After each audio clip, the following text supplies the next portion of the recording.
دەم باش تەماشاوانی gelekê ja gelekî bixêr بۆ بەرنامەی خۆ بەرنامەی مایکê خەلیک îro tewerekê ژیana rojane û jiyara xelkê vegirê de em dê behskein. Serokê Parlemanê Kurdistanê îro di pêşwazîkirinawî li şandekî Yekîtiya Ewropa dibêje ew hewl didin dadperweriyê di dabeşkirina mûçê fermanberê Herêma Kurdistanê de berqerar bikin. Dibêje jî ku ew hewl didin ew ciyawaziya gelek navbeyna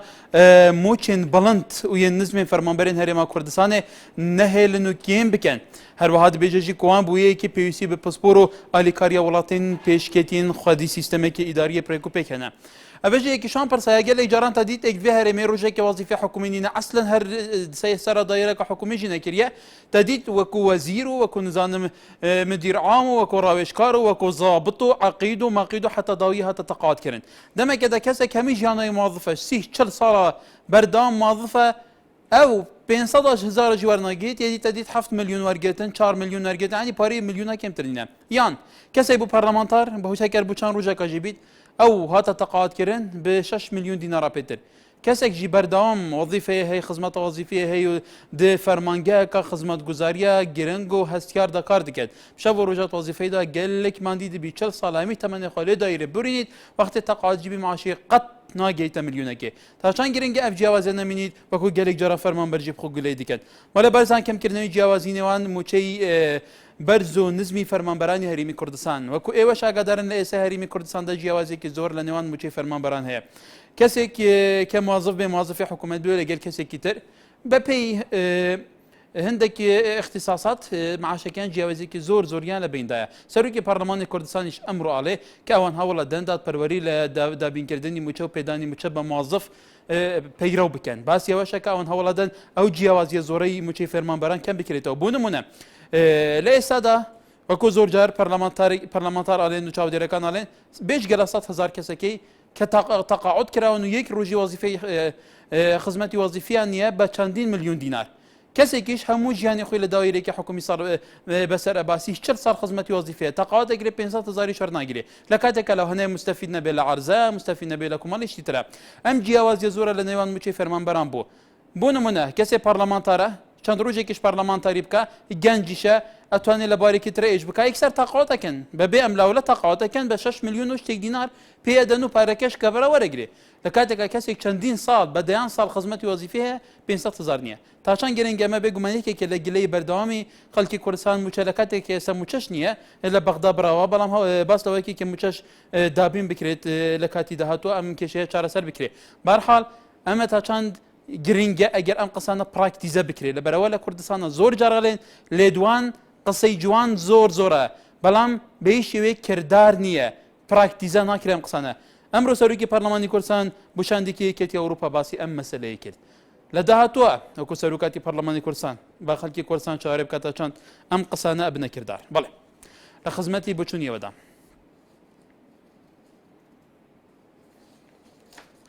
Abdullah li Silêmanî فرمك عبد الله. الو بالي الو بالي بالي الو كان ايوانا باش سهر چاوم كان او جیاوازیه كلام عاشقان هي لبيني موظف لدار بيبلا او بيويستا برلماني كردستان كزيهتشي رسمي وزيهتشي بلادستا او جیاوازیه قانون دانه رقایق دانه بووی کوا او معاشانه بحق داندره نقبا هر کسا بکیفی خوی معاشی بو داندره و یچه تقاعدک 200,000 ورقره که بشی حوتیک ناکا یچه چی که 20 ورقه ورقره پرلمانتارک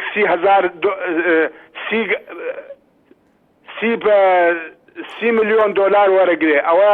او نابه او تاوانی پیارین هێوادارم پەرلەمان کە پێدا بچیتەوە ئەو قەزیە حەلکە و پێویستی زۆر زۆر زەروراوە.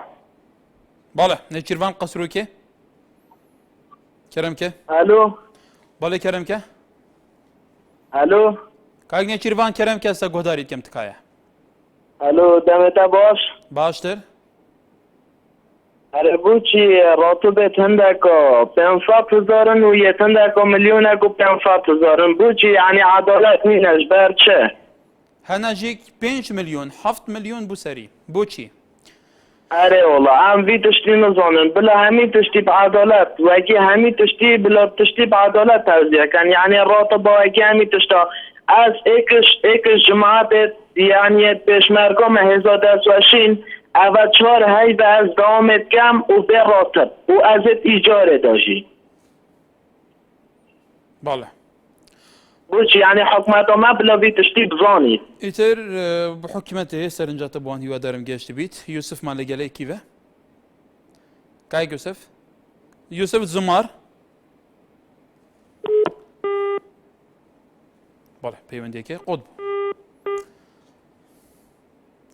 بەڵێ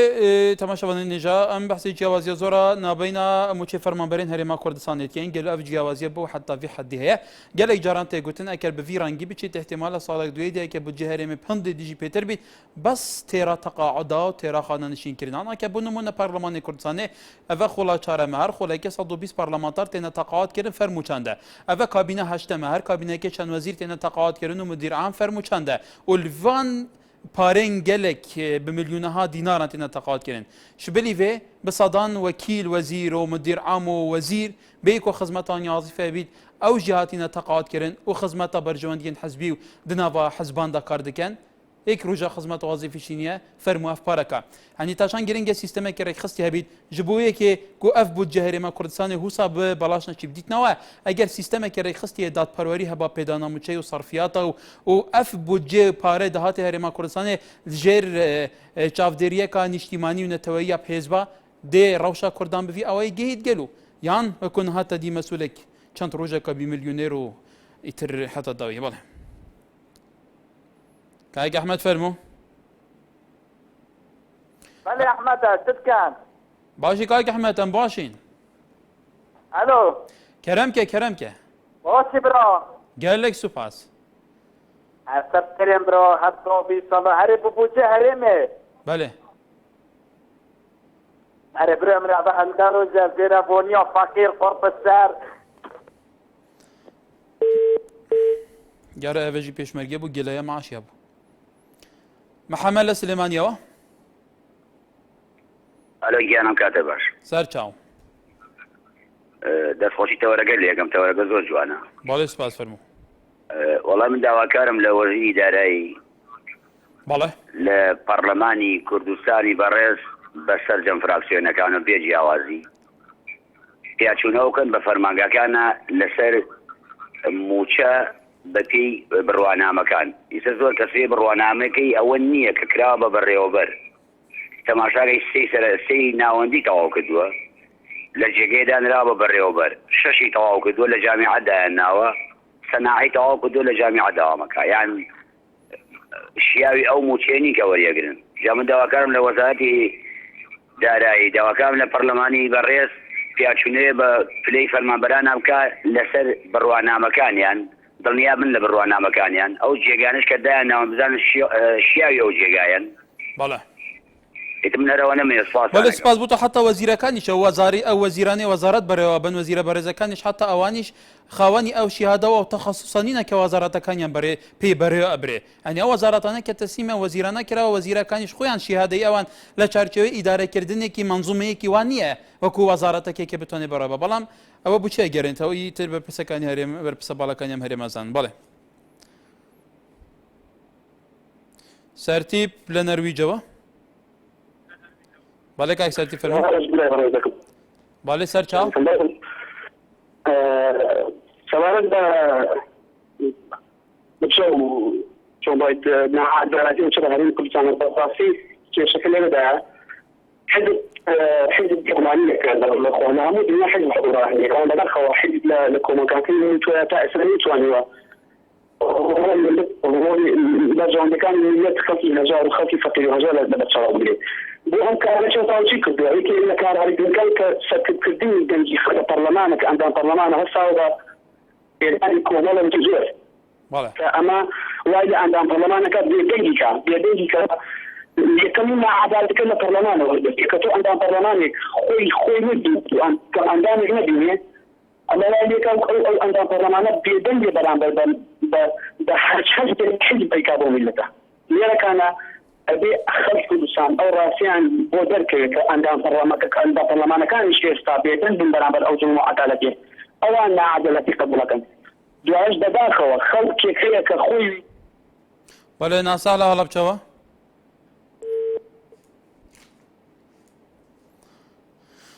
بالا برزانگر که کناسه پیونده که پچرا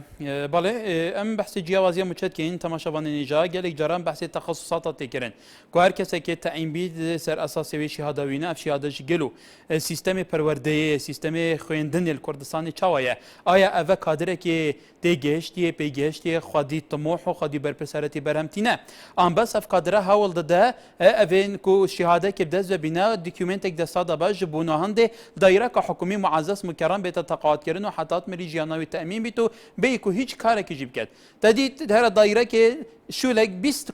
موظف پرایوت بن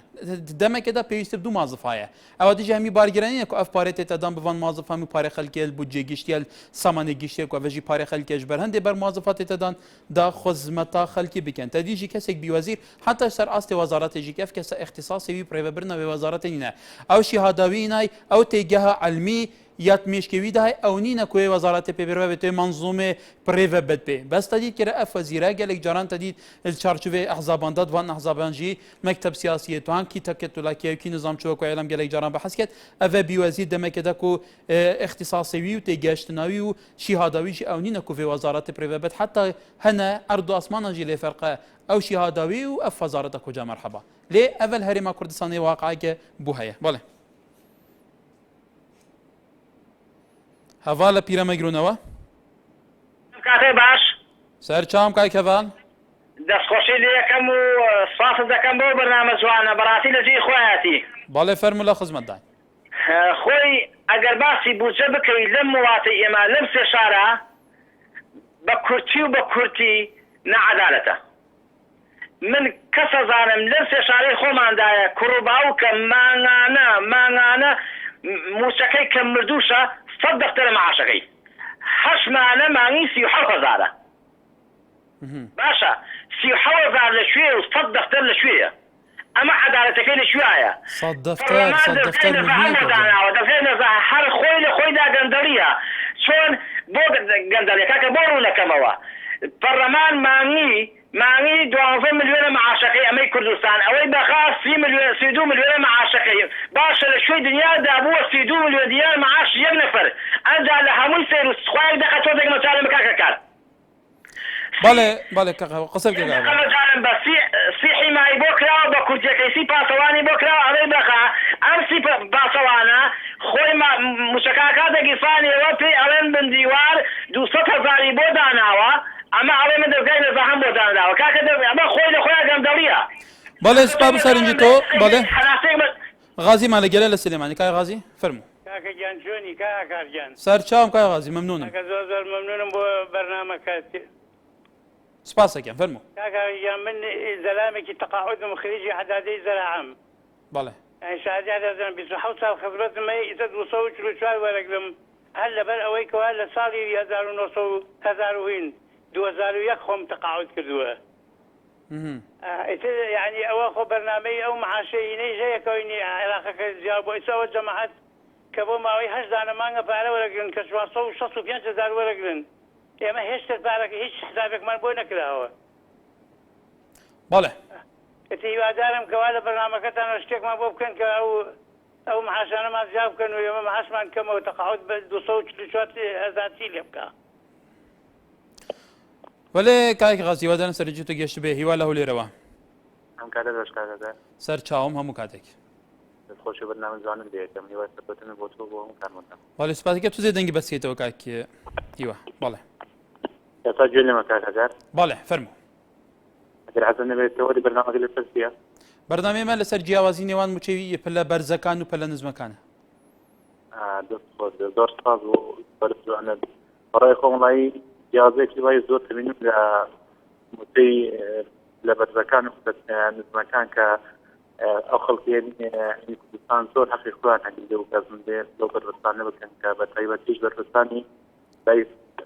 زەردەکە کە بە فەوڕی هەموو سەرمانکە وتەکانیان فەوڕی وەردەگیرێ بە تایبەتیش بنەماڵی بارزانیەکان هیوادارم ئەوڕێک لەو خەڵکە بکەن ئەکەم ئەوە بەرەو دەژنی قوربان دەڕۆن خەڵک معاش نییە دەژنی پێوە بێت هیوادارم خەڵکیش جۆش و خۆش بۆ بەڵێ ڕێواز لە هەولێرەوە ماشی بەڕێز گەلێک سپاس بەڕێز دەستخۆشی تەوارێت لێ دەکەم بەڵێ کای ڕێیاز گەلێک سپاس کەرم کێ باوێ دەستخۆشی تەوارێت لێ دەکەم خدا سۆک و پێشمەرگەکی ناوچێ وەردەک و سفەیە بەڵێ یعنی ئیلگا دوو مانگە پێش یعنی بەرەکانی جەنگ يعني راتب جوال نقلت يا أف يعني هري ولا بزم هري بيج متشاف يعني متشاف شيء بوش خلك أنا تقيرانة كده شو عنده بحثي متشاف كان بنمونه تازه هوال بينا مقروم 100 دفتر باشه ماشي که 100 دفتر والله سرو که 100 دفتر یا سوانی دیرات کما و بو متشاجي أنا تقيرانة كده وأنا الشريدة عند بحثي متشاجي كان يعني عندك درجين متشنية ديوصا يعني دولة كردي الراجعين بو دولة كردي هم كسك دبي بازا خوب دادن يعني هم كسك دبي بازا داد حتى دولة الرابطيني بەڵێ کاک ڕێیاس توی الجەپەی وڵاتی خودت پارێزی بووی وڵاتی ڕیبارێکی خوێنێ بۆ ئازادیە هاتکەدان ئازادیە و دادپەروەریە دنهادا ئەف وڵاتە سایەی وێ حکومڕانیان هایە کوردان یاخواسەر هەیە ئەڤی ملەتی تەسەیەدەی ji بۆ و دادپەروەری هەبی جدا بەشکردنا موچە و سەروەت و سامان و پلەپایە جیاواز نێتەکرێت کەواتە ئەف شەڕێتوت کێ بۆن دێدا عەدالەت وڵاتی تا دەبیت ئەگەر عەدالەت تێدا نەبیت ئەو شەڕە بچێت بس ام ملت دبي همو باجر دين دبي همو باجر دايجيك اركجي بله كاكي رياس او اركجيك وازبوارم همين خوشيادايك بيك مالباتن في ملتي كوچا مليوني ديتي ومشاكل هيبوي بله هيمن لشاري سليمانيوا كاتو باش صار تشاوم دوست فاز كاغا كارزيا بسراي قبول كر بله كاكي من سراوي كرمتك كاغا كار براسي نازانم كوملاني خلقي كردستان نازانم بو برسياري كان لا نبوها بەڕاستی ئەمە بۆ ماوەی نۆمانگە سەیرەکەی قوتی خەڵک بڕاوە باش ئەمە کەسێک نەبوو پرسیار بکە باشە بۆچی قوتی خەڵک بڕا بە کوردەکەی کاگاکار حەزەکەم بۆ هەموو کۆمەڵانی خەڵکی کوردستانی ڕوونەوە بە کوردەکەی ئەوەیە حەیدەر عەبادی ئەڵێ پێویستە هەموو داهاتی نەوت بگەڕێتەوە بۆ بەغا ئەوەی کە بەتەنکەر دزراوە و ئەوەی کە فرۆشراوە بەرەو تورکیا ڕۆشتوە باغیرەکان ئەمە نوستە هەمین باغیرە ڕۆشتووە بە کوردەکەی تا داهاتەکە نەچێتەوە بۆ بەغا بڕوان پێ بکە چاومان بە فلسێک ناکەوێ داوا لە سەرۆکی هەرێم سەرۆکی حکومەت ئەوانەی بەرپرسن لە مەلەفی نەوت ئەو پارەش هەڵگیراوە داوای لێ ئەەکەم کاگاکە ڕاگرتنی چۆنەڵی نەوت ڕابگرن ئەگەر ڕای نەگرن بڕوان پێ بکە وەزعمان زۆر زۆر لەوە خراپترە بێ کاگاکار بەڵێ چێ ماڵی گەلە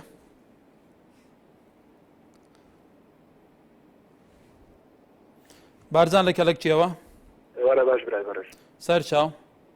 کاکە کارگیان تخوا لێم عاجز مەبێ یەک کوشێ قسێک لەگەر ئەکە توزێ دەنگ بەرز بکرێتەوە دەنگی کای بازانایەتم باش کاکە کارگیان بەڵێ کاک بارزان فەرموو لە خزمەتدام برای بەڕێز من هیوادارم ئەتۆ کەسانێک پەیوەندی پێوەکەن بە هیوادارم تەلەفۆنەکانی وەڵام بدەیتەوە بە برای وەکو بە برایەتیمان سەبارەت بە تەوەرەکەش برای بەڕێزم ێستا کەسێک قسەی کردوتی ئێمە لە ئەمڕۆکە لە قەیرانێکیان زۆر بەداخەوە من قەیرانێک نابێ بەخەمە سەر قەیرانێکی ترەوە کە لە چاودا بەراوەکانە شەڕ لێرە من قەیرانی داراییم بۆ دروست بێت ئەمە لە شوێن حکومەتە برای بەڕێزم بەس ئەگە ئێوە ئەگە بەرنامەکەی ئێوەی بەڕێز ئەگەرتان بەجیای ئەم شتە بچن بڕن تەمەشای بنەماڵەکان بکەن بە تایبەتی بنەماڵی جەلالی بنەماڵی بارزانی تەمەشاکە مناڵی ناو مناڵەکەی بچیان کە مەمۆڵی لەدەوە ڕاتبی دۆتەخان کراوە کەسانێکی شێ 50 ساڵە بەڵێ بەڵێ بەڕێزم بەڵێ کاک بارزان دیارە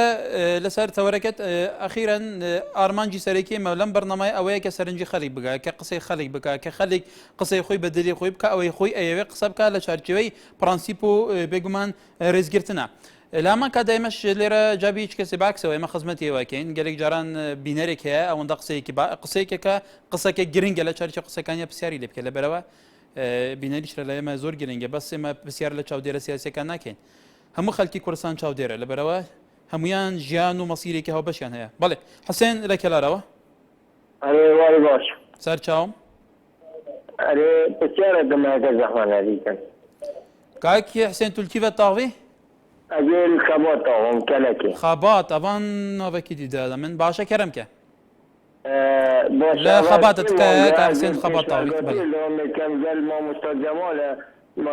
قال ما وجاسي ما قال ما عاش دنا منازل نام تعين بيا الرود انت شكل زما انا تشكي خد تكون زوالة تقريبا شخصات نفرين هم حتى هو قبل تشكي خون زوالة انما تعين بنا ولا قال دي زمان تعين بنا واسي ما قال جنبي بيدا خلص يعني مو اما گوتم ایکل جو گوتو خوب اکشبازیوی گوتم 100 میلیون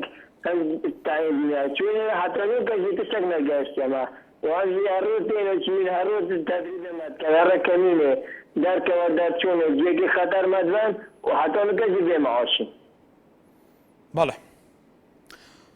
بەڵێ میویدارین سەرنجاتەژی گەشتی بیت بەڵێ تەماشەوانین هێژا لە گۆڕاگەیانەیەکە سەرۆی کاتی پەرلەمانی کوردستان ئەڵێ کە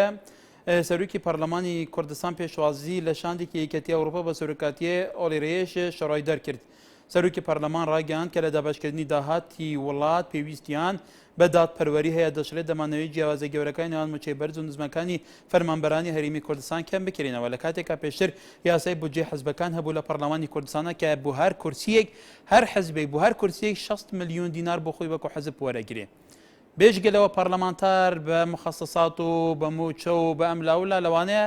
موچەکەی هەر پەرلەمانتاری لە پەرلەمانی کوردستان 70 ملیۆن دینار بەربکەوێ 60 بۆ حزبەکە ئەوی تریش بۆ خۆ و مخصصاتی خۆ ئیتر حرە سوشتی واشەیە بێگومان تاشان گرنگە لێرەش لەوێش دەست پێ بکرێ کە بوو پەرلەمانتاری 70 ملیۆن بۆ ئەم کورسیا سەر بکە لە کاتێکە ئەم پەرلەمانتارە شەرعیەتی لە دەنگی خەڵک لە خەڵکێ وەرگرتووە بۆەوەی بچێتە پەرلەمان لە پەرلەمانە خزمەتی ڕاستەقینەی خەڵک بکە پرسیارێکی لەمە گرنگتریشەوەیە زۆر کەس هەیە پەرلەمانتارە گەنجە تاقەی هەیە پسپوریەکی زۆر تایبەتی هەیە بۆ ئەمە تەقاوتەکرێ بۆ ئەمە کە تەواو بوو لە پەرلەمانە بۆ ناچێت جارێکی دیکە وەزیفەکەی خۆی درێژی پێ بدا خزمەتی خەڵک بکە ئەو معاشەی کە چارچۆ یاساکانە دەستنیشان کراوە ئەو وەربگرێ بوو یەکسەرە معاشە وەربگرێت تر ئەمەش بخۆی ناچێتە چارچۆیەکی تر کە شێوەیەکی تری بە هەدەردانی مولکی گشتیە بەڕێزم بەڕێەوە بەڵێ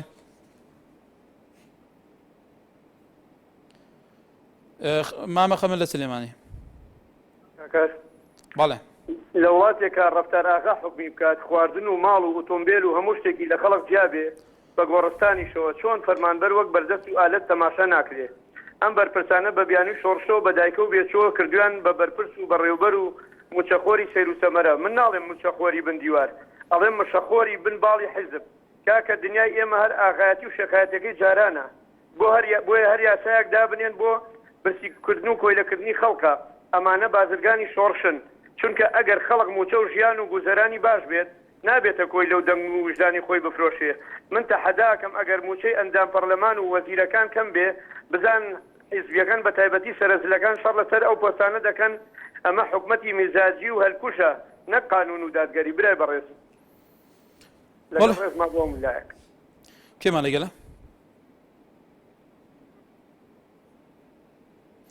ئیسماعیل شێخان گەرمەیە بەڵێ بەڵێ بەڕێزان دنهادا بێگومان تەوەرێمە وەکۆین تەماشا دەکەین تەوەرێمە یێ دەستنیشانکردیە سەر مەسەلا بودجەیە موچەیە هەرچەندە نەها موچە یە فەرمانبەران وەکی خۆ نهایەتە دەبەشکن ژبەر و 8 مەهە موچێ فەرمانبەرێن هەرێما کوردستانی کۆ لە بەغداد تا دەشاندن هاتیە برین لە هەرێما کوردستانیژی زۆربەی خەڵکی مشەخۆرن خەڵک هەموو اعتیمادان سەروی معاشیە گەلەف معاشە چاتی تەدابشکردن ئەف معاشە بوونە هێ دەگەرنێت تەدید بازارش کار کرد تەدید جەژن هات خەڵک نس نکارە پێویستیان خۆ یەن جەژنێ دابین بکە و لە هەرێما کوردستانیژی پرساداهاتان هەیە گەلێک مەسادرێن داهاتنگرین کە دەهەمان دەمدا شێوازێ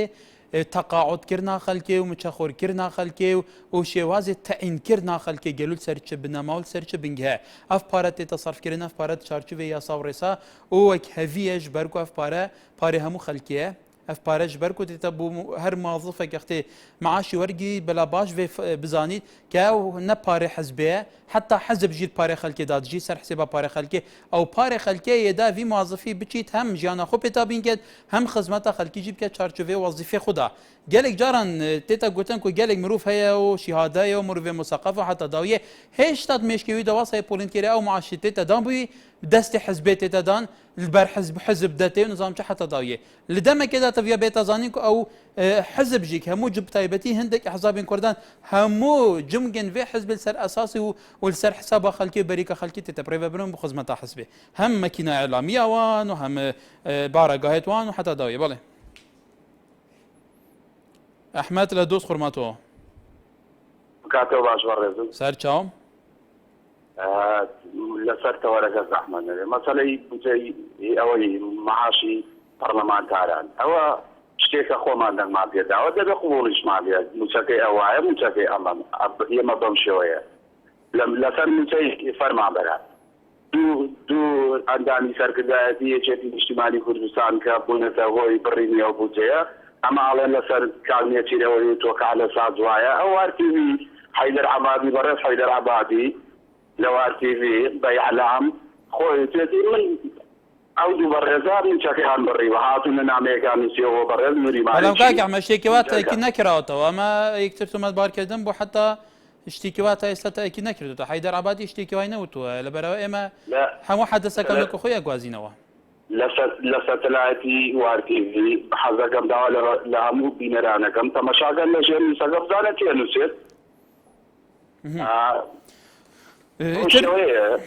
بله بله نازانم ایتر گلی جرای اعلامی که ببی سرچاوی کی بار فکرها و حوال بلا بکته انا بس بارحال مسئله مچی برینی مچی هریمی کردستان مسئله کاریگری لسر جیانی خلی بگشتی کردو به گمانزور جار بتایبتی هر دو حزبی بالادس یکتر تومت بارکن اوله لبرا خویم بر پزبون استراوشی کتر هيا بله بهم ودانه که بردام بین دوباره سلاف تماشاوانی نجا جاره که دینم خدمت آدینه بابزانین بشی دوی برنامه ده هولاتی چاول سر توری معاون بله کید گلمه اكو ما لقيله؟ بله جان كم كاتو باش سر چاوم يا كان سر توري برنامجي سنابه داس خوشي لي كم بله اگه تو تلویزیون کت کس که کاگه اكو باشه بله هر باش کس که نک تو زی باشه بله جان او بري يعني متوشيانا بيوندي با نايشتين اشتواني كردستان وهنا بيوندي با عباد ام كابرا عبادي هيك كسين دفاتي او انجانيا همية غرسوا بو خومان كم ترخمين مسؤولاني خومان كم ترخمين لبر هو استا وسيلكاني خومان نفسهم لبغاد بساري كلا هني برلمان دا دفاع الا حولاتيان ولا مصفورام كان انتم معاش بوز لكن انتم بموتيتو اسنو اگر سلوكاني كمان خميتو نخون بله لبر اول ترى با كستان بار نگي بله كاك احمد امبرزه هرچند داوام کرده بود تلویزیون کت کس که کاک کو بالا مرکز نه که ما بخو خلال دروسه کالی ردنگی تو باش نگات که شعبان قصرو کی بله که شعبان کریم که بزنم بله افدامت باش باشتر شباب از جوروا موضوع حکومت ما بله و 11 سال از اقدم 11 سال تو عقدی بله چیکی من واسطه نبو اولا موافقه بون رسمی واسطه نبود نبی رسمی بله از فقیرم چونکی نمیشو واسطه ویدی نبون وشل مرجیت زحمته راستی دایره اوه گلک زحمته و 11 ساله هم عقدیم چه 11 ساله تو عقد و تو نکر یه حکومی حواله تا واسط کنه حکومی باب واسطه آن کی بون واسطه حواله تا کی بون اگر نویتان نبیجی لی کاروان بیجی نویتان هنوز بانم بله پانه واسطه کرن اشتی 4 ساله هاتون واسطه کرن بون رسمی اوه 11 ساله از عقدم هیچ نبین رسمی ولا می‌داری سرنجات گشتی بیت کاتوجی ببیا رسمی بل کای حەمید فەرموو. ئەو کاتتان باش لە هەولێری پایتەختەوە. بەڵێ کای حەمید هاوڕێ هەموو ڕۆژێکمان فەرموو. سپاست دەکەم سەلامەت بیاخوا. ئەی کاکە دەمەوێت تەمانەت بە تەوەری بەرنامەکەتان بەڕاستی ئێمە سەرنج دەدەین تێبینیمان نەگرین دیارە مەبەستمان پێشوەتنی ئەو هەرێمەیە یعنی بەردەوام من دەڵێم دووپاتی دەکەمەوە کە دەبێت ڕاستیەکان ببینین یعنی نابێت ئێمە ڕاستیەکانیش نبینین باشەکان نبینین دیارە ئەمە تەوەرێکی زۆر زۆر گرنگە ئێمە پێویستمان بە دەوڵەتی دامەزراوە و دەوڵەتی حەق و یاسا هەیە کاکە کێشەی هەرە گەورەی ئێمە لەوەدایە تاوەکو گوێمان نێشێ نەچین بۆ لای دکتۆر نازانین جۆسکەمان پێوەیە یعنی دەبێت ئەو لۆکەیە لە جۆسکەی خۆمان دەربێنی کاکە گیان تا ئێستا ئێمە بۆ گوێڕان نەگرین بۆچی لەو هەرێمە بەرەو پێش بچونێکی ئیزابی ڕوون نەدا یعنی خۆی حکومڕانی هەیە فەلسفەی حکومڕانیمان هەیە سیاسەتکردن هەیە فەلسفەی سیاسیمان هەیە کاکە تۆ لە وڵاتێکدا کە لەسەر ئەو زەمینە کە باسی پێ دەگوترێ تۆ حکومڕانی دەکەی خۆ هەرمانای ئەوە نییە تۆ گومرگو سەیتەرە دابنەی باز و سەرانە لە خەڵک وەرگری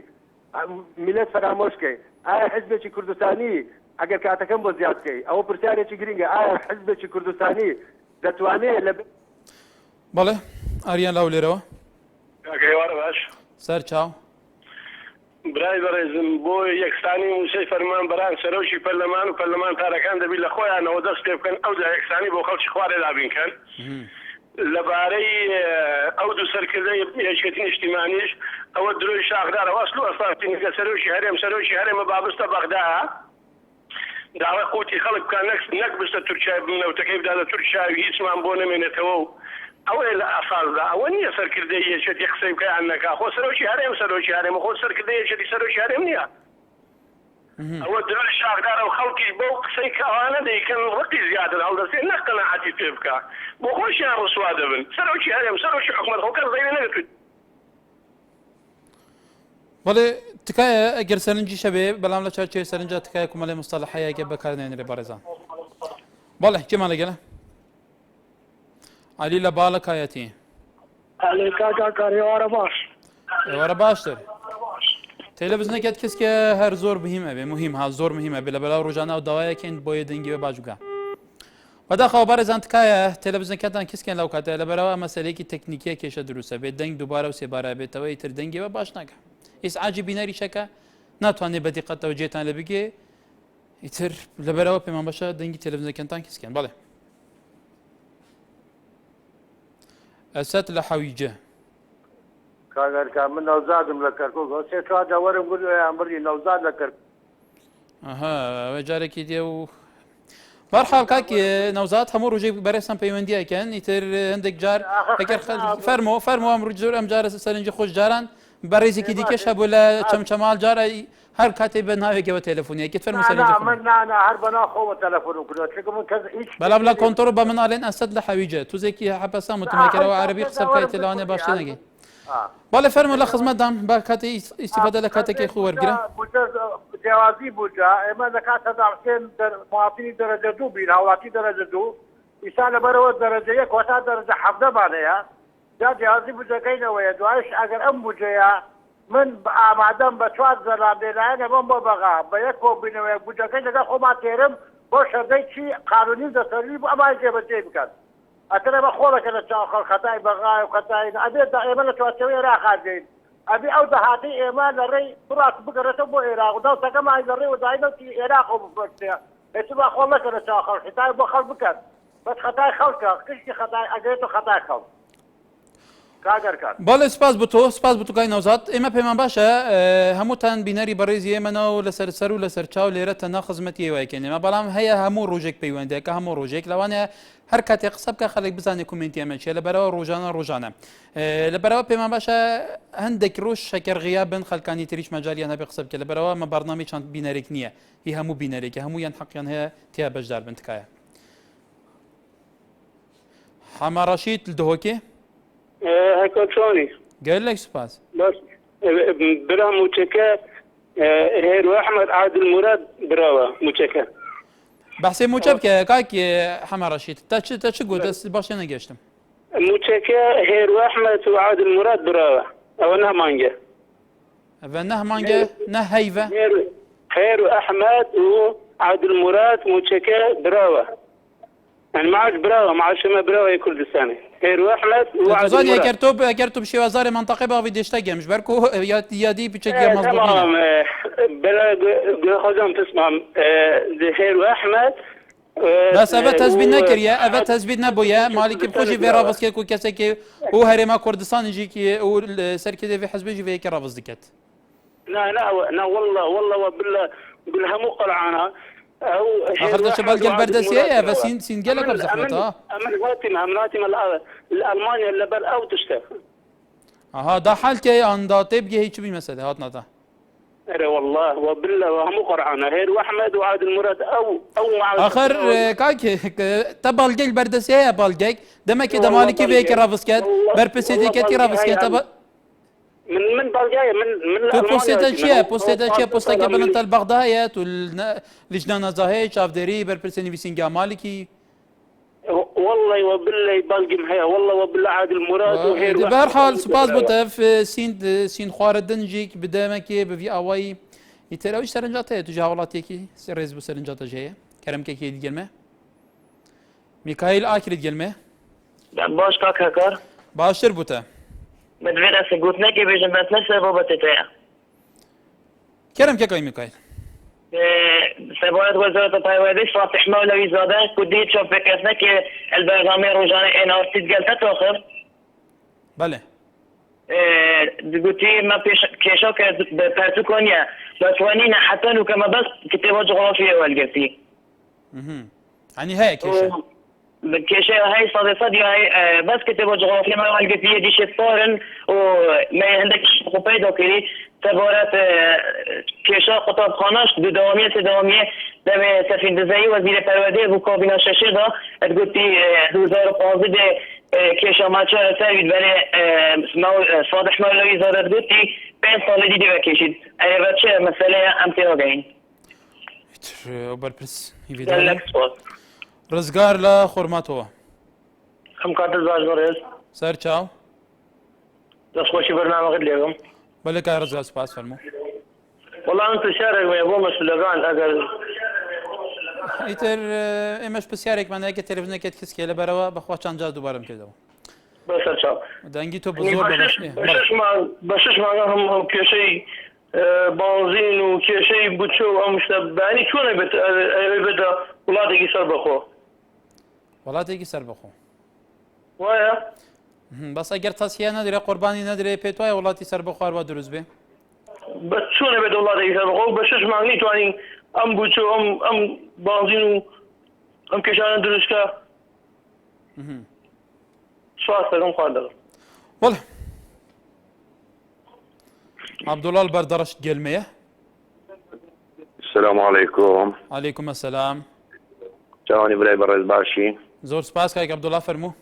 برا برا رحم بولاتي جاب بان هندزمي ولاتي خونا كتشاوكا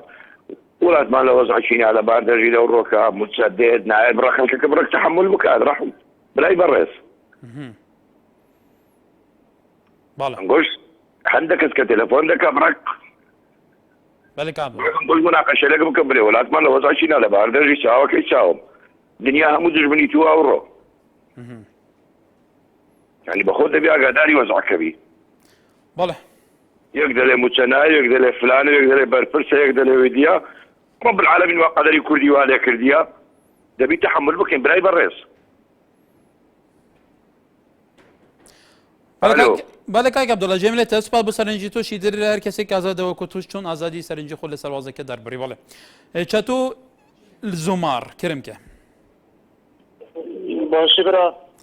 كاك چطور گله سپاس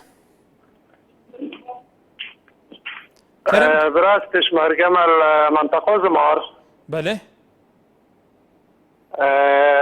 يعني تظن شاف انه كان فيش مرقينا راتب ما بينصادوا وياك زاره وعندهم برلمانش محيبه 6 مليون ورقرن يعني او جواي خوش وهم نفط وزيد ونفط وران دا نفط شرده بينصادوا وياك زاره بخدي باشيتو من دال زكات بله نتر سرنجاته في دارم وزير و کار بدستین و هرمی گشت بیت ولی سرنجا تاج گەشت ئەمی ویدارین سەرنجا خەڵکی گەشت بیل سەر جیاوازیە موچێ فەرمانبەرین هەرێما کوردستانی گەلۆڤ جیاوازیە زۆر هەیە سەرۆکی پەرلەمانیش دەبێژە پێویستە بێتە چارەسەرکردن پێشتریژی ئەفێکی هاتیە گوتن لێگەلۆ ئەفاقفنە دەبیتە کردار ئەفاقفنە دێتە پراکتیزەکردن ئایا خەڵکیجی دەبێژی تەویا پەرلەمانی خۆ دەست پێ بکات ئەو هەموو ڕاوێژکارên پەرلەمانی هاتیە تەعینکردن